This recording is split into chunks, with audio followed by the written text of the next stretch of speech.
Oh, hey, John. So, what do you want to talk about today? What can I help you with?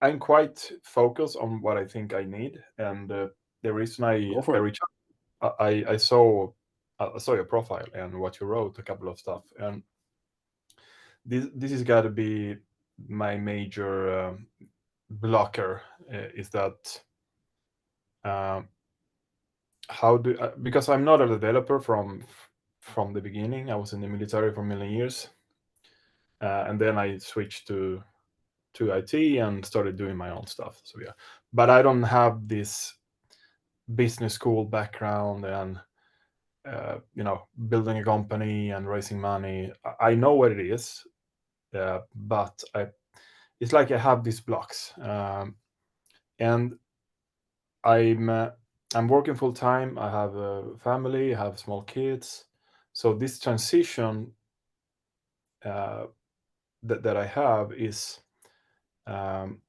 I cannot just go all in, to start. So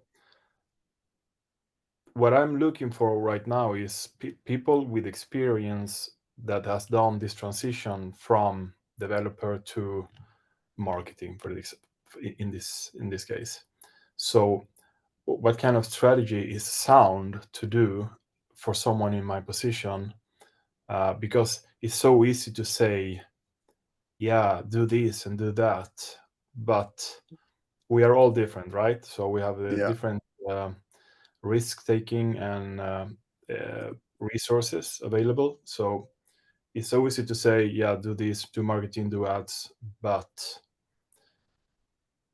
I'm alone right now. I'm building a super technical platform um, that requires a lot of design and development and integration. It's not a tool that everybody can use.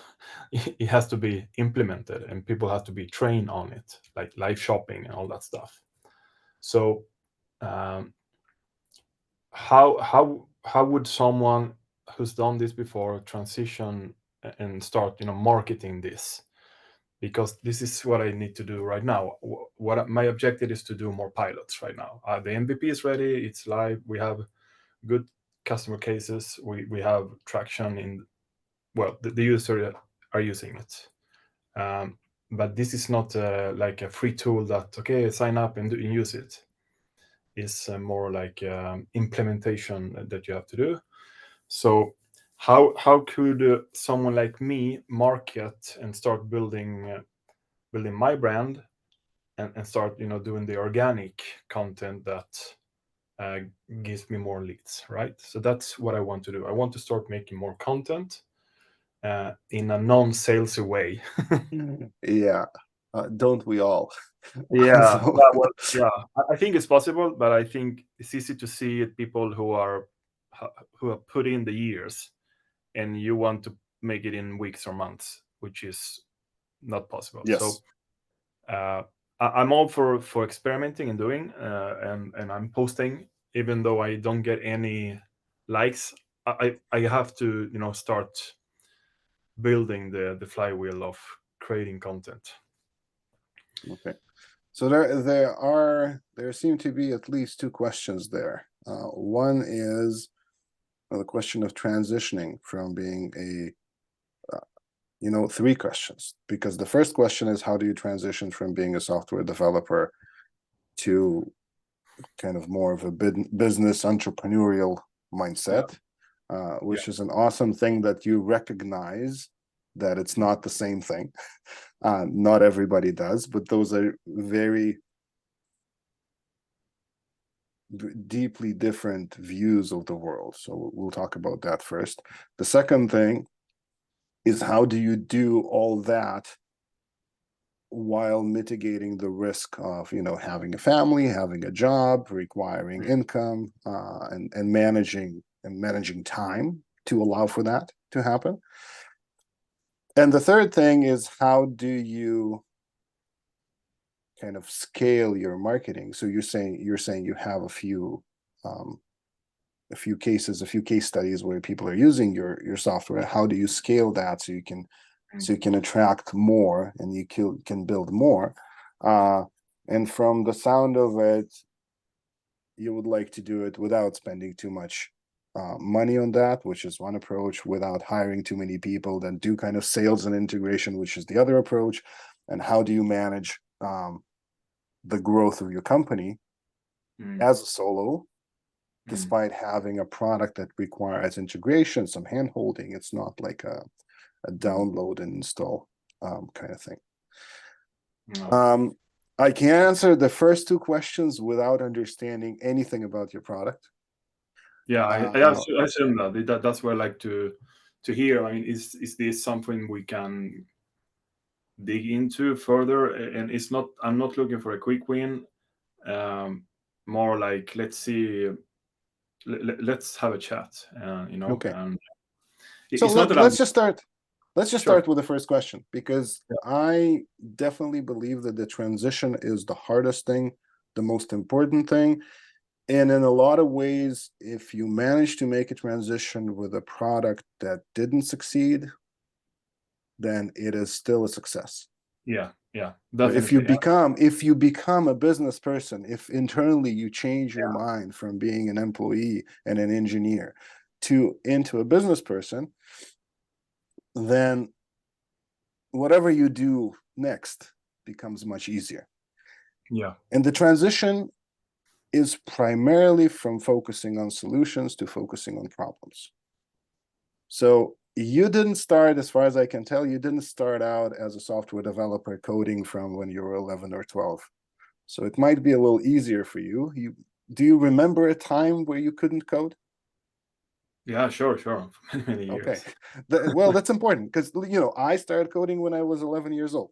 So Well, for I me, started coding when I was super young. okay, But then I got into, okay, let's pick a career, and it wasn't coding; it was military. all So right. it's more like I always had it in me, coding. What did you do in the military, by the way? Because I spent some time in the military as well. It was like reconnaissance. Gotcha. Uh, Okay. so small teams reconnaissance. So quite the opposite, but problem solving and all that stuff. Yeah. Yeah. So problem solving is actually the biggest problem that engineers have, because what we typically do is we see a problem, identify a problem, and Yeah, our mind instantly switches to looking for solutions. exactly. So what happens is we don't spend enough time in the problem space. We don't spend enough time talking to people, understanding how they see the problem, how they think about the problem, what they say to themselves, what they don't say to themselves, all Yeah. of these things that are just so foreign to us. Like, we see a problem, we understand a problem. This is the problem, I'm going to solve it. And then we build a solution, and then people don't kind of want to buy it. And the thing here is, it's not that the solution isn't good enough, is that we don't necessarily talk about it in the right way. So wait a second, I just want to give you an example here, because as you can see, I'm bald. I don't have any hair on my head. You solved a lot of So problems. well, I solved some. And conceptually, this is a problem, right? Like, most men would like to have hair. I do not have hair, therefore I would like to have hair. Therefore, I should want to buy hair products that will grow hair on my head. Mm. But personally, I don't consider it to be a problem. First of all, all of the men in my family have always been bald. It's Yeah. kind of part of my identity. I started shaving my head way before I had to.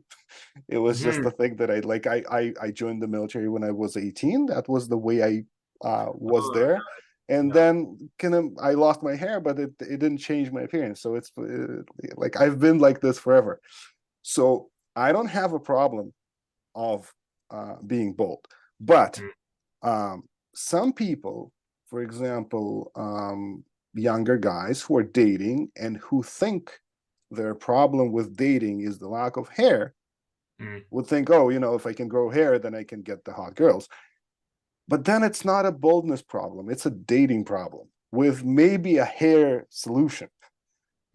yeah. So understanding that difference of why is that a problem? Where exactly does it come up? How do you think about it? What do you call it?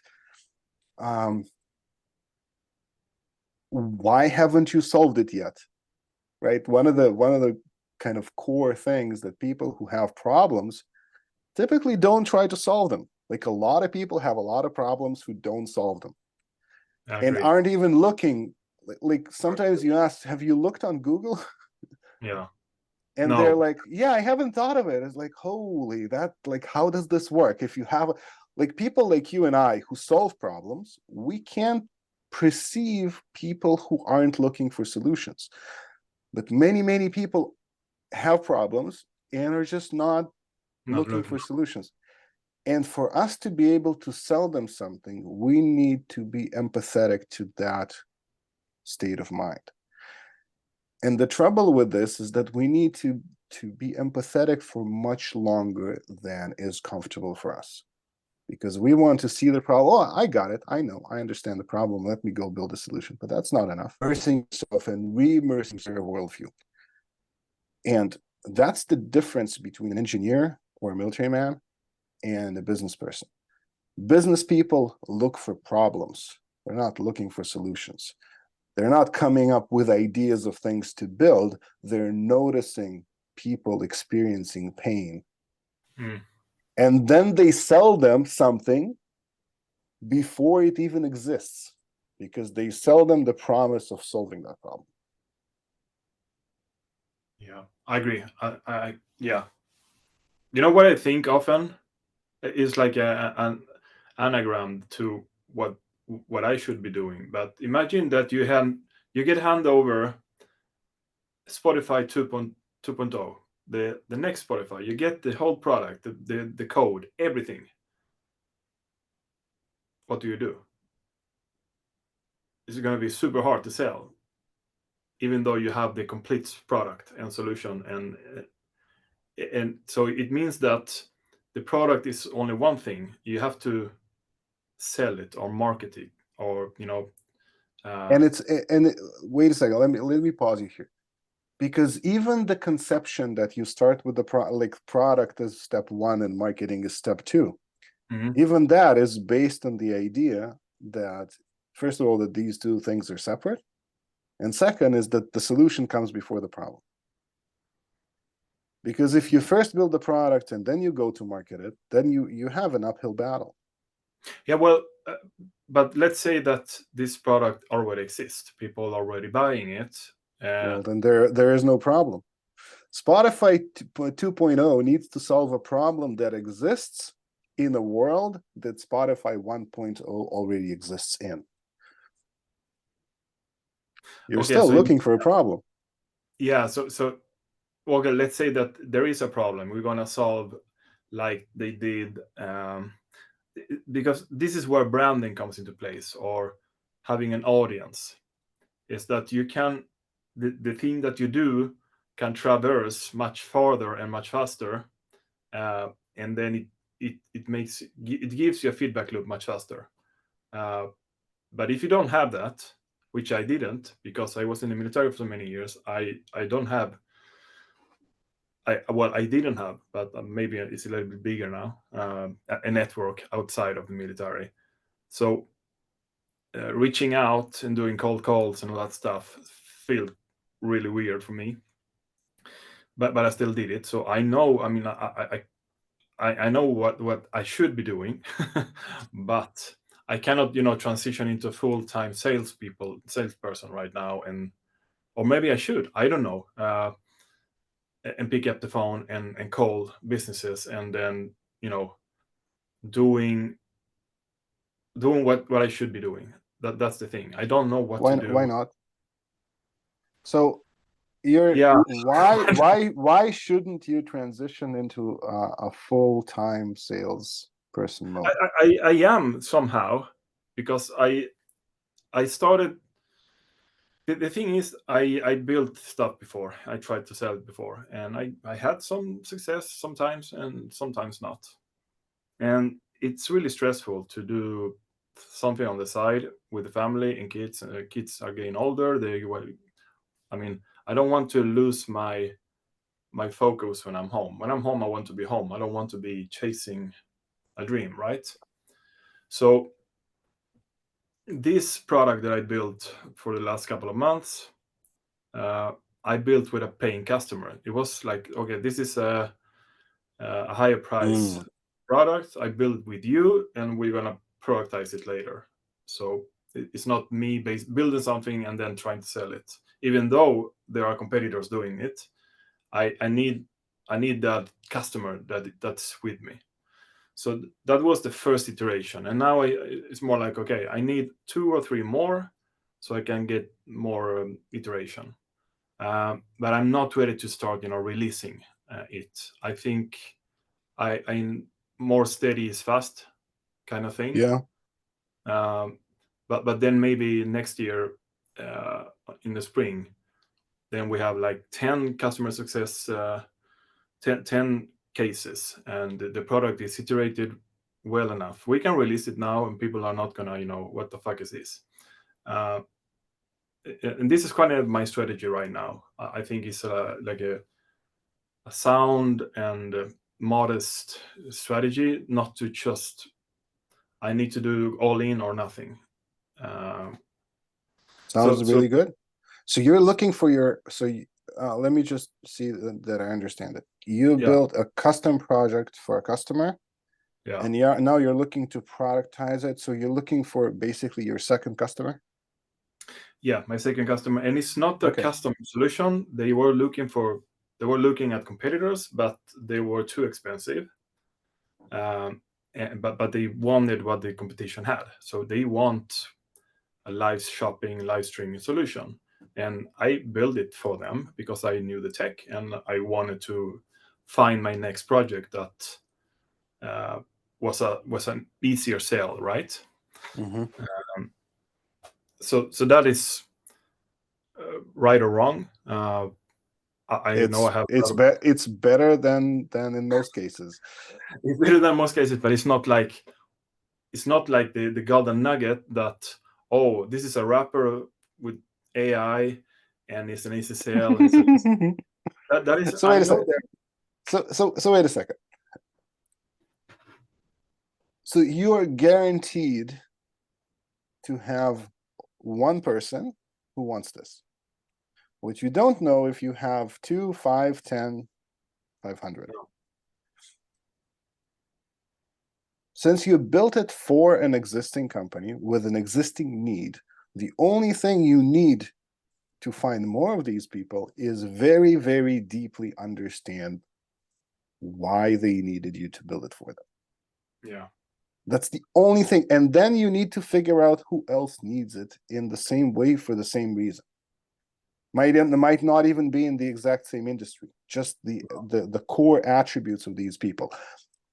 Like you said, like you said they needed the features that the more expensive products had, but they didn't want to pay the price that the more expensive the more expensive product charge. So this points to potentially what's professionally called an overserved market. There are high-end products that cost a lot of money for high-end users or companies, and there is room in the market for lower-end, less sophisticated, cheaper, simpler to use product for that doesn't cost quite as much money, that can get like potentially broader traction. I don't know if that's true, but this is kind of the direction this is pointing towards. And because your current goal is not to market,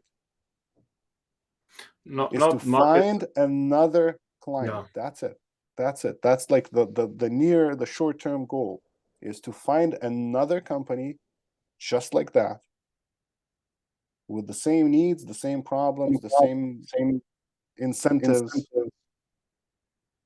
Not market per, like, I need to start a distribution or automation or something like that is at all. But I mean branding by my I want to, I'm super, since last year I dug into this. I need to build my audience, right? I need to Well, build. I would argue that you don't need to do that either. Those are things. I want to, because I That's a can. separate thing. That's a Yeah, yeah. separate thing. For your current, like, an audience is a great thing to have, Mhm. and it's a worthwhile thing to invest time in. But Yeah. for your business, Yeah. to prove it, to turn it into a money-making thing, to potentially allow you to switch from your 9-to-5 job to the business, the next step is not branding, the next step is not audience, the next step is not marketing, the next step is get one more client. Mm. That's it. And it's going to be the next step for quite a while, Yeah. because you get the second client, the second paying client, then you get the third client, then you get the fourth client. And once you get, I don't know, depending on the industry and how it works, Yeah. you get 10, 12 clients, you have enough case studies, you can start doing some marketing, you also understand how and why people buy it. Mm. And even then, really deeply dependent on the kind of product you're building and the kind of audience you're in, personal brand and social media marketing may or may not fit into that. It sometimes does, it sometimes doesn't, but like you yourself noticed, it's a very long-term play. You Yeah. can't say, oh, I need social media presence and branding in order to sell my product. No. You start building it today, you're going to get there in 3 years. Yeah. What you're doing in the meantime. Yeah. It's not a short-term strategy, I would say, either. And I think that maybe I got locked too much, wanted to do two things. One is a long-term strategy for myself. Exactly.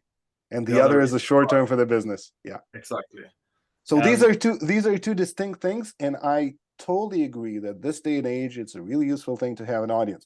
But I have just my example. I started building an audience and working on Twitter fairly intensively about 3.5 years ago.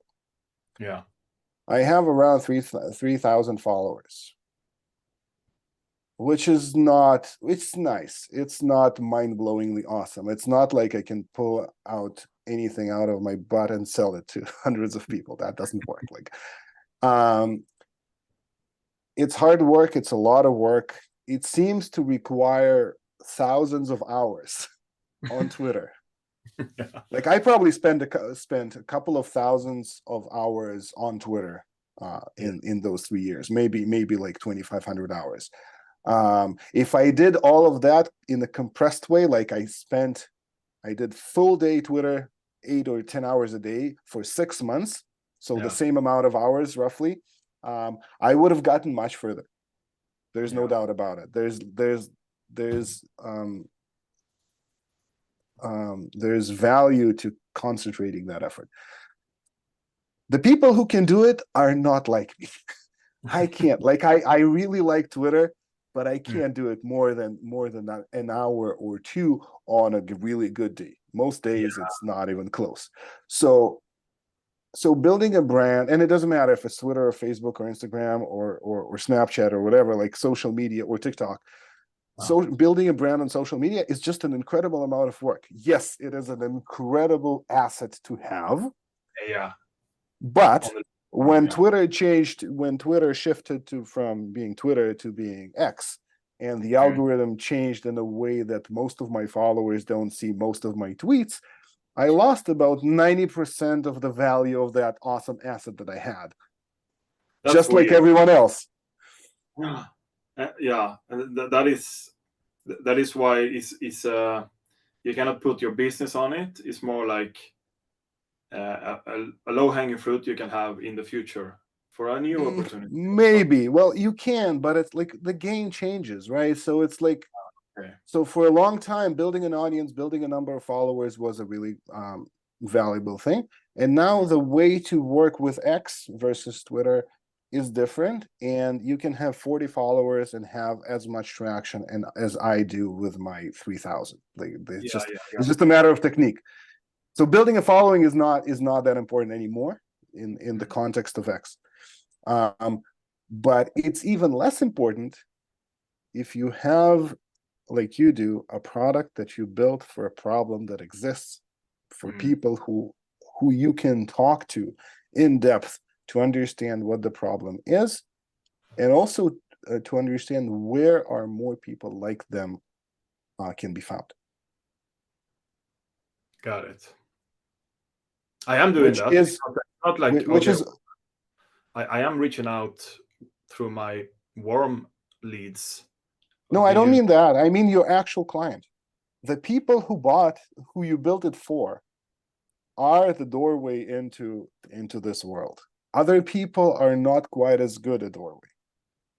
How do you mean? The So okay, let's talk about your product. What does it do, and what is this company you build it for? Can you talk about this a bit? Yeah, sure. Okay. Super quick.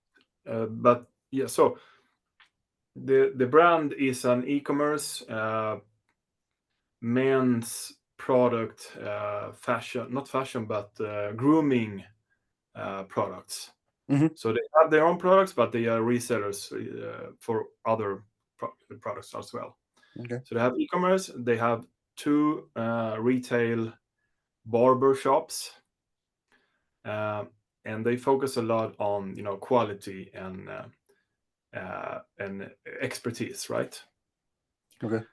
And they want to increase their yeah their e-commerce side of business, and they want to focus more on creating content and offering a personal experience online, similar to what you get in store. Uh, and they were looking for a live shopping solution, and I know their CTO, and they were trying one solution that was also a startup, but it was they had a lot of problems, and they didn't want to buy the competitors, the established ones, because they were quite expensive. So Why is cost a problem for them? it was like quite a steep onboarding price, like $2,000 like for onboarding, and then $10,000 a month just to get started. So it was quite steep. Why is that steep? Well, I don't So know. just a sec, just a sec, just a sec. So I'm Yeah, well, asking you the questions. I'm asking you the questions you should be asking them. And the reason here is like, so $2,000 for onboarding is a lot for a consumer. Like it's a lot of money for me, and it's a lot of money for you. Is it a lot of money for a company who's that is going to generate revenue out of this? That deserves a question. Why is it a lot of money compared to what? What other alternatives do they have? that's a good question. I would say that I don't have that good an answer. I remember that uh, I offered them a solution, and they took it. So their motivation was more that they maybe didn't feel that they wanted to pay so much upfront before they see their return. Maybe, I don't know. It is it's a channel, like live shopping, live streaming, video commerce is a channel that you build. So it's like building an audience or building a new presence on a new social media. You have to invest quite a bit of time and create content, and For sure. it's not like a ROI that you can measure quite immediately. And The measurable ROI is a lie, because yeah, well, you can't, it's a lie because you can't measure it upfront. Any kind of marketing, and this is a marketing effort for the company, yeah, right? Any kind of marketing effort requires a significant expense upfront with very questionable results promised, because no marketer, or most marketers, can't and won't and never will promise any results, because the results depend on so many variables that there are yeah, that are out of their control. It's always a risk. So the question of why $2,000 upfront is a lot has to do with how they think about this. their And value. the reason that I'm finding this very curious is that if they actually paid you full price to build a custom solution for them, the actual full price, Mm. this would have been tens of thousands of dollars. No, they didn't, and I know they didn't. But if they did, if they hired you to build something special for their needs with their spec, and you charge them, full hourly price for the project, this would have been what, 20, 30, 40, $50,000, probably not less, right? Like, because that's how it costs, right? So they basically got you to build them something custom for cheaper than $2,000. Well, it's not the I own everything. It's not that I have No, I delivered know, something. It's a I SaaS, don't, right? sure, of course, but yeah, it's I a have SaaS. spent a lot You're of time. taking on the risk of being able to sell that SaaS to other people. Yeah, sure.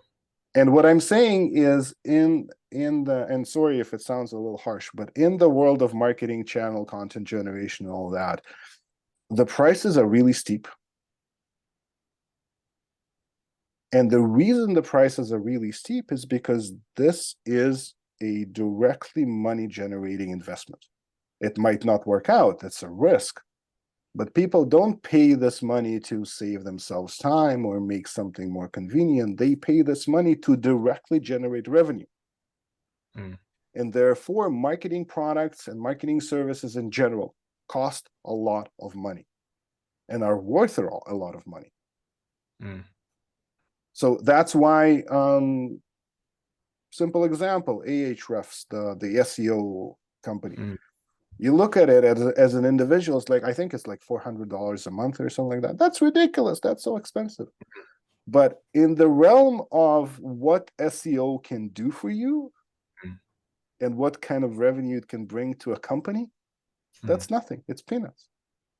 It's hard to quantify the ROI that they will get, because with these products,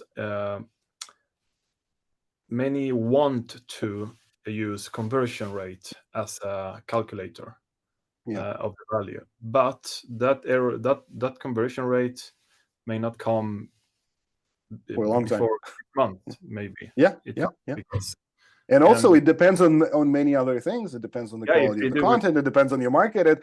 It's very hard to predict. And what you're doing in marketing is you run experiments. So going back to, I don't want to veer too far off, but understanding why they need it. If we just take what you're saying, it's like, well, it's like, I want a BMW, the same quality, the same kind of nice click the door does when you close it, like the same perfection, the same kind of comfort. I just want to pay 1/10 of the price. Can you do this for me? There are lots of people like that, but it's a difficult thing to do. Got it. Yeah, of course it's a risk, but it was a risk when I took up upon it. But I knew that this is already there outside. I can build it at my own pace. There's no rush, and let's try to find a positioning during this time. So a simple positioning in this case, and this is like, it's valid, right? Because SaaS is infinitely resellable, and you don't, because you're building it on the side, you don't have expenses or a little bit of service, so you can actually price it a lot cheaper. And if after 2 months of work you build something they can already use, then it is a slimmer version of the fully built product that people sell for $2,000. So there is a you do have a natural positioning here, which is basically, sorry for saying it in a such a direct way, but it's like, it's a crappier and cheaper version of X. Which is valid. It's valid. I'm alone, right? So the other competitors have teams. So exactly. So it could be a crappier and cheaper. It could be a simpler and cheaper. It could be a reduced and cheaper. It could be a reduced and cheaper. And I'm also a really nice guy to work with, which is really useful. And you talked about your personal brand, and it's, and but the question is, in why did this particular e-commerce shop wanted a cheaper solution? Is that a philosophy thing? Is this a size thing? Is this a stage thing? Is this about them transitioning from being a physical service to being an online service, and them comparing online services to what they're used to paying for, ads in newspaper? Like, where does this desire to pay less comes from? Is that their mistrust in technology? What is actually going on there? I mean, I think they've grown since we started, but I remember when I talked to the CTO, and they use other kinds of tools, and they are far more expensive than a live shopping solution. And he's always like, we don't have a choice. We have to buy this, and it costs $500 a month or $1,000 a month, with a $4,000 in upfront cost.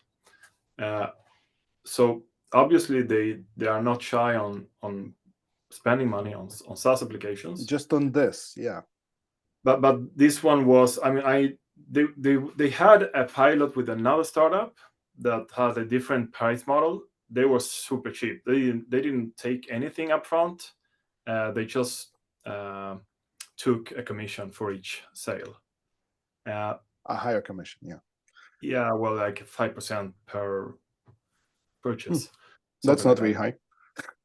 No, Gumroad takes 12, Lemon Squeezy takes, I think, up to 20. So 5% is not a lot these days. It's not a lot. I don't know where they're at, but they were doing a crappy job at it, and I saw an opportunity, of course. And I know that this is a long-term investment in this kind of product. It's not like a tool and then it failed. I think so the churn should be lower. Like once they integrate it, and once they have it in. Yeah, they have like all the media libraries, tracking, analytics.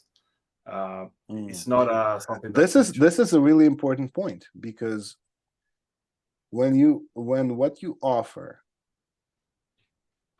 is a long-term commitment, then whether it costs $500, $2,000, or $10,000 might not be as important as the fact that you're committing to something for a few years. And then that's why the prices are higher, because the level of commitment and the level of price need to match. So for example, if I offer a year-long marketing course and it costs $200, there's a mismatch. Right? There's a mismatch between how much time, effort, energy, and just decision-making commitment you will need to put in versus how much money you're putting in. Which means either I'm charging too little or asking for too much commitment, or something is off. Well, for this first customer, I obviously made an exception, and I think that I will not try to it's better to keep them happy. Be my first. I didn't mean to increase the prices for them. This is what my thing. I obviously I want to charge more. The problem is what I'm stuck in is maybe I chosen a product that is super hard to sell alone. That that maybe requires a customer onboarding, a customer success, a sales process. Yes. And that's why I think I can do it, but in my own pace, one client at a time. Yes. Until, okay, now we have 20, 40 customers, we can. And then you can switch, yes. Yeah, for example. That's exactly the point. That's exactly the point. For the long term, but what kind of activities are the most potential right now to get a hold on the e-commerce platforms to start? You need to. So it goes back to my previous point. You need to figure out who this is for and why it's the right thing for them. Yeah. And the only current piece of information you have is that you have one company that wants this. So the only source of information about who this is for and why they would want it is this one company. And a lot It's of not competitive analysis. But yeah, but sure. what they say. Yeah, the competitive analysis they did, their own way of thinking about this, their own way of valuing different things, different features, different abilities, different benefits, the pricing, the way they think.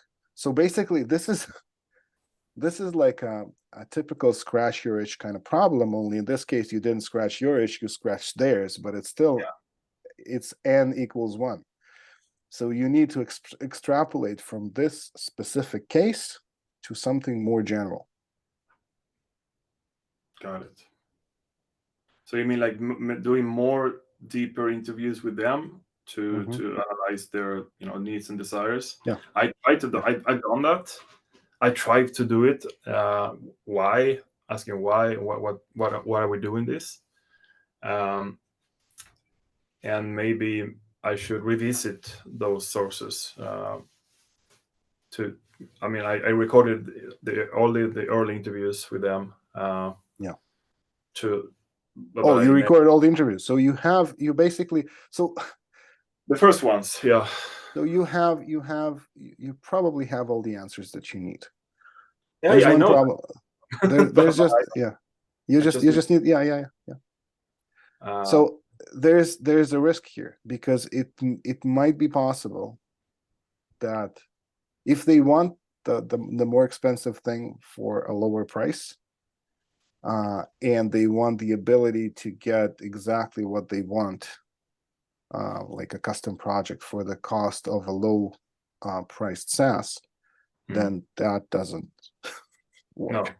Won't work for other people. If that's their actual desire, and it could be, like I've seen it happen before, mm. it's not enough. You need to find something else that other people would want in the same way. Would it be possible to make pricing experiments with them? Not to just are going to write the prices and see what happens. It's more like, are they are they capable of giving a better estimate on what they would have paid for this right now? Have you an experience with that? You can ask, but I would doubt the answer Yeah. because it's like so. But they didn't want to pay $2,000 for it. Well, I took it out of the air. I don't remember exactly what kind of But whatever, like thousands, right? Like they weren't ready to pay thousands of dollars for the integration, despite the fact that it sounds like the integration is actually quite a bit of work Well, and a if big you see the commitment. competitors, they are in the $400-600 range, Mm. uh, depending For on like per month or for the install per month. not per month. I would say like from $250 to $600, depending on features and capabilities and stuff. So So if you want to offer a like a similar competitor for $30 a month. no, that's way too low. If it's only a little bit lower, then you're not actually competing on price because they can No, I lower don't their think I price a want to little bit. compete on price. It's more like I want to have the basic needs that they want, because this is also new tech. It's a lot of change management. What you it's like quite innovative space. It's not about making content. You have to make a show. It's not about show. You have to have competitions, and you have to have polls, and Yeah, you have to engage. And that is a transition for the company. yeah. And So and software is only a small chunk in the whole yeah, thing. they were mature because they were doing live shopping, live streaming on Instagram, for example. But now they wanted to host their own solution on their e-commerce store. Hmm. So they were mature. Again, again, there's a question: why? Like, why? What is the actual reason for them to wanting to host it themselves versus doing it on Instagram or Facebook or YouTube or Twitch or who knows? Like, there are lots of Now platforms where there you are a can lot of stream different things. ways. You can host a webinar and invite people. Yeah, exactly. Zoom, Yeah, right? yeah, So why? What's their actual need there, and why is it not significant enough to pay a few $100s a month for? is this a dance, or can you be upfront with them and tell me, okay, I need to know what's going on here. I need to know why. You know the CTO. He's sounds like he's a friend. Yeah, yeah, he's a friend. Well, Yeah, yeah, I can ask him. then it But depends. It depends on how you usually communicate with your friends. But I try to well, be I very think private. I think I got to speak with the CEO or marketing director, because it has to be part of the strategy. It's not Yeah, a single person's need. This is a strategy. So yeah. the CTO is more technical. I don't know. Mhm. I don't think he has a CMO's mind when Mhm. he's thinking So about like, this is a really, I think it's worth, if you have the kind of relationship that you seem to yeah, have with these people. First of all, they depend on you now because you built a thing for them, or at least there's an yeah, ongoing relationship. So you are entitled to ask deeper, more straightforward questions. yeah, And the reason to ask them these questions, like, look, this only works for me if I can find other people who want this. yeah, Otherwise, I'm losing money, and this is the risk I don't want to take. So, in exactly. order for you to get what I've built and for me to continue working on it, I Yeah, need your help to find more people like that. So, yeah, this means everything: connections, understanding the what, where, and why are you making these decisions. Um, Understanding the business model, understanding the theatrics of it, because mm, software is just one piece. yeah, You're exactly. talking about a whole production, Yeah. camera people, who knows, actors, script writers. I don't know like what the production entails, but it sounds like a big media production. It's not a guy in front of a Twitch No, they streaming have a small team, Minecraft right? on Twitch. They are. It's not a small e-commerce site. It's, It's a big one, but they have this whole operation, and then the question is, okay, so why do you need a custom thing? Why do even people need but a custom thing on what, their what website in the first but place? it was like their e-commerce store is not a I think we lost sound again. um So you know yeah, what? I want to ask you a question in a different direction because yeah, time is running out. It has run out. no, But it's not because of time. It's because we've had some intensity in this conversation, and I want to ask you how you feel right now.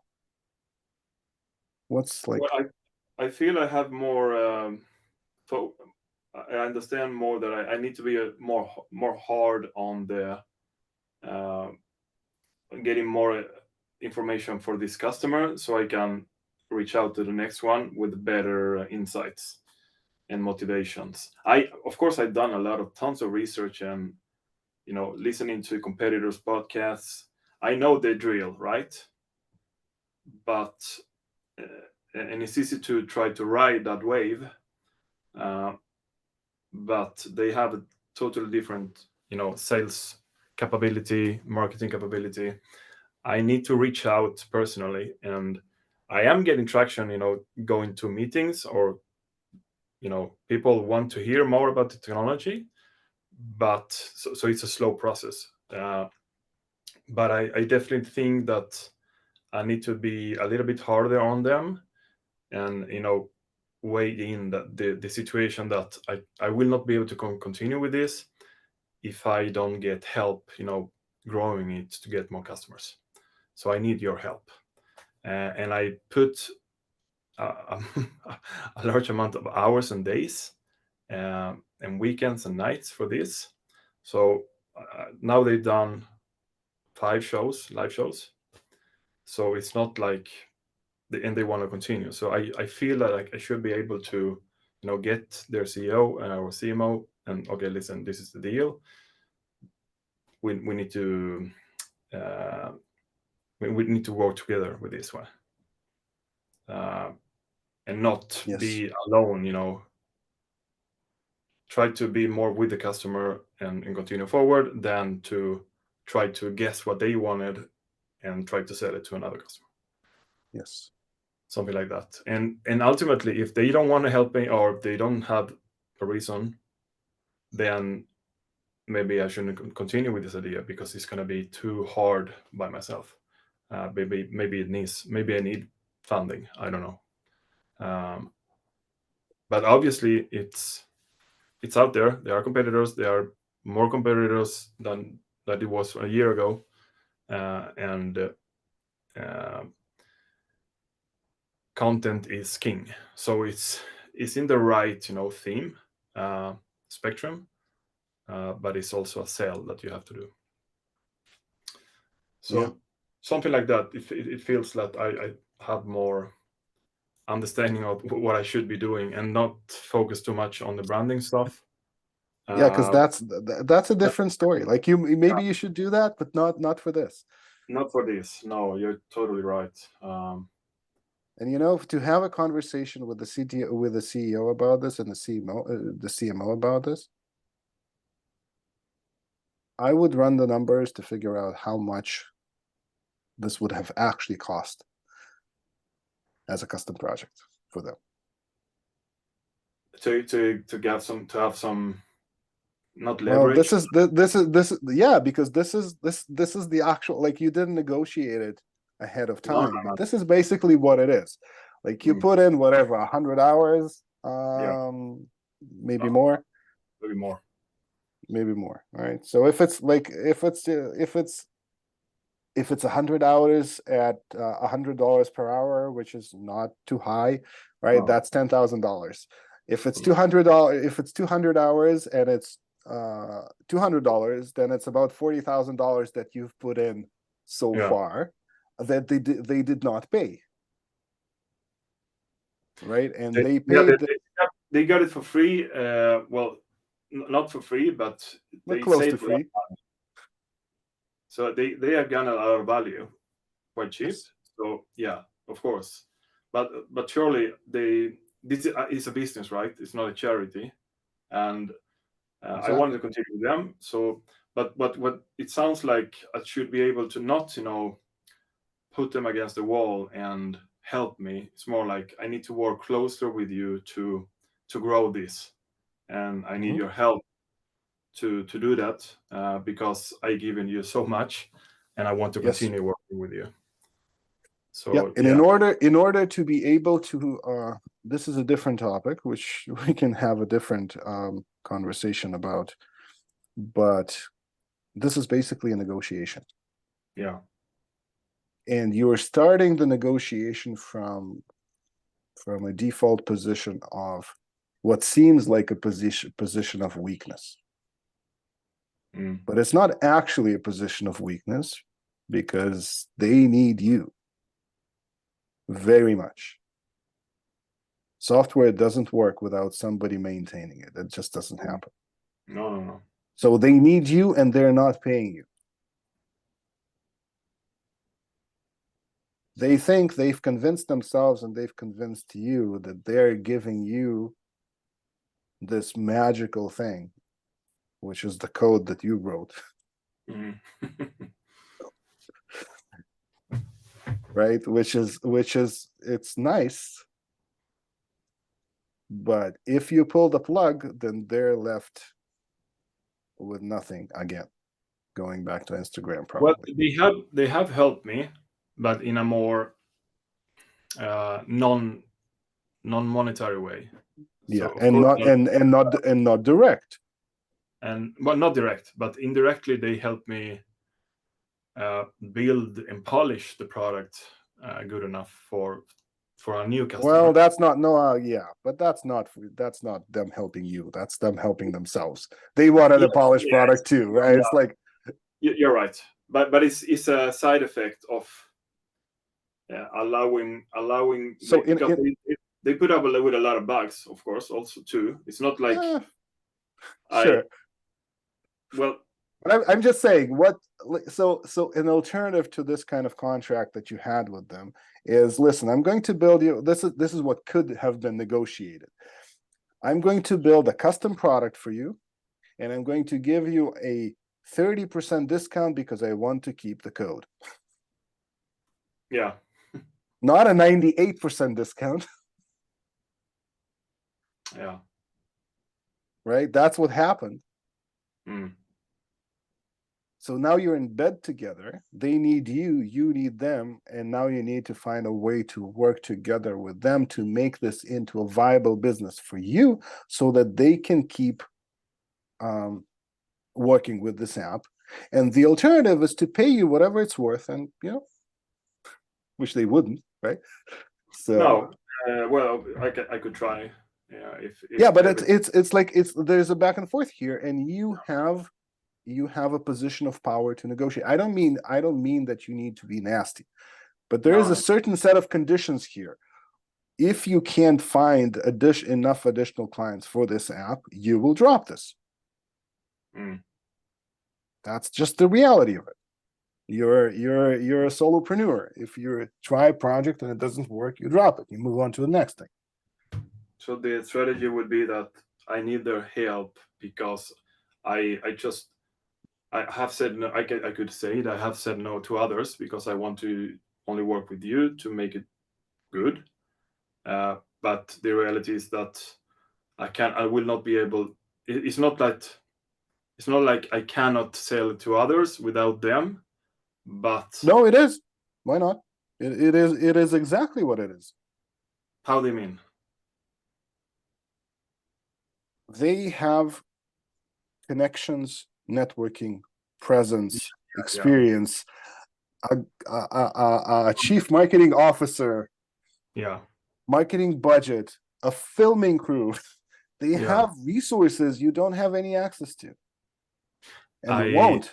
yeah. I haven't thought about that way. They have tremendous resources they can put to bear to help you find clients. But the most important thing is the list of people they've worked with in the past, the list of competitors they may be partnered with in the past, Hmm.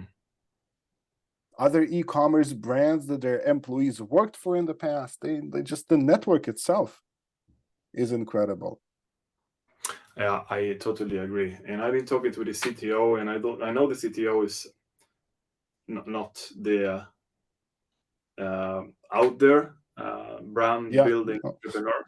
CTOs CTOs are like that, right? CTOs Uh, are like you and me. so, but I know their CEO is quite the opposite, out there networking. So I think maybe I should, not sideline him, but I need to sit with the decision maker who has Yeah, the vision and strategy forward, uh, and build the next kind of relationship, not only software, but exactly, and it's a partnership.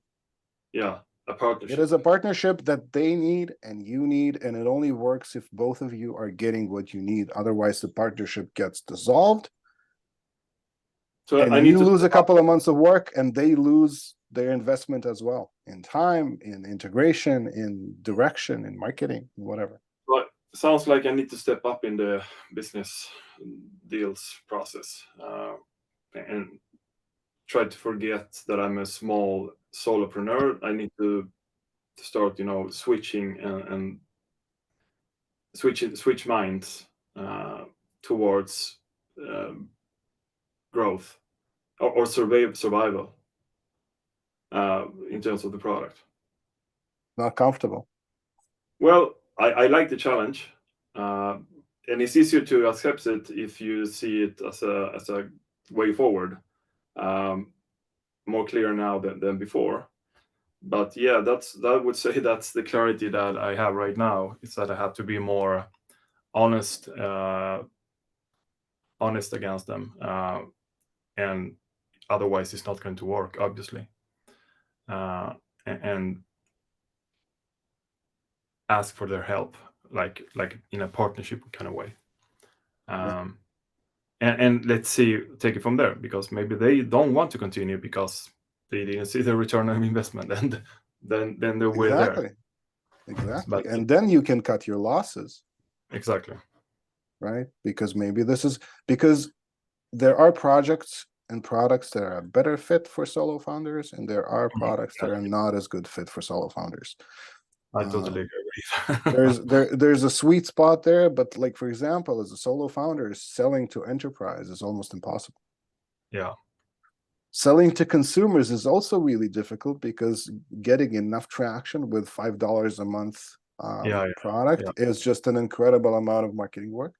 yeah, So there's a sweet spot somewhere yeah, around $100 a month yeah, with businesses where the decision making is fairly simple, which yeah. maybe you are in that market. It's possible. Well, I don't think so, but yeah, I know I have to grow the team, and I know this is not a one man show, but I need to build it so that okay. Um, I think the sweet spot's going to be under 10 customers. Above that is going to be hard as hell to do Mhm. self because Okay, they need gotcha. a lot of There's a lot of support and there's a lot of kind of yeah hand holding. yeah definitely. So maybe we can find a deal with this customer that maybe I mean because I was thinking okay we can do webinars together and to promote the service and stuff like that, which Yeah, also takes. But sure. ideally, I think that there's been. It's not like I built it and then gave it to them. I built a super, sketchy prototype first, which is all over the place. And then after 3 months, okay, now I have enough data. Now I can build the real MVP. So it's been incremental growth and a lot of learning for me too, because I learned to build a better product better than I did before. So, but I have to put in consideration the situation. What kind of business model is this? How can we scale it, and so on. So yeah, uh, and I'm not alone. I have them as a partner, even Exactly. though I haven't thought Exactly. about it. So I've seen them as a customer, but I need to see them as a partner.